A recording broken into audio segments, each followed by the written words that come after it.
Hello everyone. Welcome to my channel recipe with Madhu.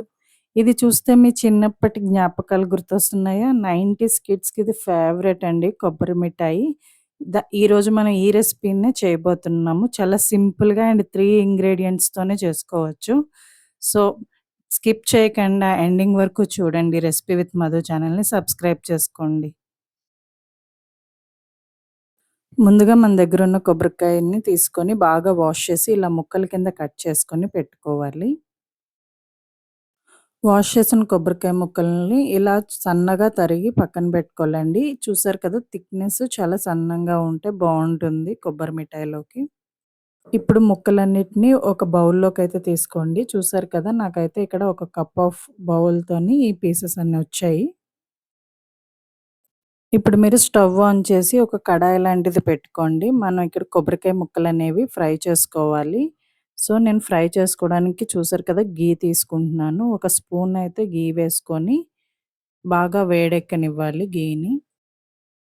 చూసారు కదా! ఇప్పుడు మనము ఘీ అనేది వేడెక్కిన తర్వాత మనం ఒక కప్‌తో తీసుకున్నాం కదా! కొబ్బరికాయ ముక్కలనేవి ఆ కప్‌తో ఇందులో వేసుకొని ఫ్రై చేసుకుంటూ ఉండాలి. ఇక్కడ మీరు స్టవ్ అనేది సిమ్‌లో పెట్టుకొనైతే ఫ్రై చేసుకున్నారనుకోండి, ముక్క అనేది బాగా ఫ్రై అవుతుంది. మనం కొబ్బరి ముక్కలనేవి నెయ్యిలో వేపుకుంటూ ఉంటే ఆ స్మెల్ అనేది చాలా వస్తుందండి. చాలామంది నెయ్యిలో వేపాలా ఏంటి అని అంటారు. కానీ ఘీలో ఏపితేనే మనకి ఆ టేస్ట్ అనేది చాలా వస్తుంది. ఇలా కొబ్బరి ముక్కలనేవి కొంచెం లైట్ గోల్డెన్ కలర్ వచ్చినంత వరకు ఫ్రై చేసుకోవాలి. ఇప్పుడు కొబ్బరి ముక్కలనేవి బాగా వేగిన తర్వాత మనం ఒక కప్పు కొబ్బరి ముక్కలకి ఒక కప్పు షుగర్ అనేది యాడ్ చేసుకుంటున్నాము. అండ్ పావు కప్పు వాటర్ అనేది యాడ్ చేసుకోవాలి. ఇవి యాడ్ చేసుకున్న తర్వాత బాగా మిక్స్ చేసుకుంటూ ఉండండి. చూసారు కదా! మనం ఇలా బాగా కలుపుకుంటూ ఉండాలి. అండ్ ఇక్కడ ఏంటి అంటే మనం స్టవ్ అనేది హై ఫ్లేమ్‌లో పెట్టేసుకోవాలి. హై ఫ్లేమ్‌లోని పెట్టుకుంటే మనకి తొందరగా కరిగి అది కూడా బాగా మరుగుతున్న ఇది వస్తుంది.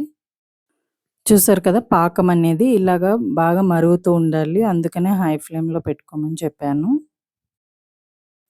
ఇప్పుడు మనం యాలకుల పొడైతే కలుపుకోవాలి. ఇక్కడ యాలకులు ఒక స్పూన్ ఆఫ్ షుగర్ కూడా మిక్సీ చేసుకొని ఆ పొడిని వేసుకుంటున్నాను. ఒక 1 ½ స్పూన్ పొడి వేసుకున్నాను. వేసుకొని బాగా మిక్స్ చేసుకుంటూ ఉండాలి. ఇక్కడ పాకం అయితే మనం టెస్ట్ చేసుకోవాలి. కొంచెం గిన్నెతో వాటర్ తీసుకొని అందులో పాకం యాడ్ చేస్తే మనకి అంటకుండా ఇలా రౌండ్‌గా వచ్చేస్తుంది. సో, అలాగైతే మనకు గట్టి పాకం వచ్చేసినట్టే. మనకి పాకం అనేది ఉడుకుతున్నప్పుడే మనం ప్లేట్స్‌కైతే ఘీ అప్లై చేసేసుకోవాలండి. ఎందుకు అంటే మనం అది వేడి మీద వేసినప్పుడు దానికి అంటుకోకుండా వచ్చేస్తుంది. సో, ఘీ అనేది అప్లై చేసుకోవాలి. ఇప్పుడు పాకం అయితే రెడీ అయిపోయిందండి. స్టవ్ ఆఫ్ చేసేసుకోవచ్చు. ఇప్పుడు మనం ఆల్రెడీ ప్లేట్స్‌కి ఘీ అనేది రాసాం కదా! సో, ఇప్పుడు వేడిదాన్ని తీసుకొనొచ్చి ఇందులో వేసుకోవాలి. అండ్ ఇక్కడ మనకి కొబ్బరి ముక్కలనేవి స్ప్రెడ్ చేసుకోవాలి. మనం గరిటెతో పెట్టి అయినా దేనితోనైనా సరే. ఎందుకు అంటే మధ్యలోనే ఉండిపోతాయి. సో, అలా ఎండిపోకుండా మనం స్ప్రెడ్ చేసుకుంటే మనకి బాగా వస్తుంది కొబ్బరి మిఠాయి అనేది. ఇప్పుడు మనం ప్లేట్‌లలో వేసుకున్న తర్వాత బాగా చల్లారినంత వరకు పక్కన పెట్టేసుకొని ఉంచుకోండి. బాగా చల్లారాలి. బాగా చల్లారిన తర్వాత చూడండి ఎంత బాగా కనిపిస్తుందో ఆ టెక్స్చర్ కూడాను. అండ్ మీరు చిన్నది ఎడ్జెస్ కదిపితే చాలు మీరు ఆ ప్లేట్ నుంచి తీసేసుకోవచ్చు. అండ్ రివర్స్ చేసుగానే చూడండి ఎంత బాగా వచ్చిందో. అంతే ఫ్రెండ్స్. మన 90స్ కిడ్స్ ఫేవరెట్ కొబ్బరి మిఠాయి అనేది రెడీ అయిపోయింది. వావ్! ఈ స్మెల్ అయితే చాలా వస్తుంది. ఇంట్లో చేసినందుకు ఇంకా రుచిగా ఉంది.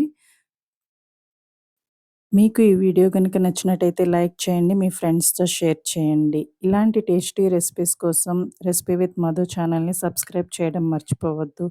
అండ్ మీరు కామెంట్ సెక్షన్‌లో అయితే కామెంట్ చేయండి. మీ చిన్నప్పటి ఫేవరెట్ మిఠాయి ఏంటి అనేది. అండ్ ఈ కొబ్బరి మిఠాయి అనేది ఎంతమంది టేస్ట్ చేసారో కూడా కామెంట్ చేయండి. Thanks for watching.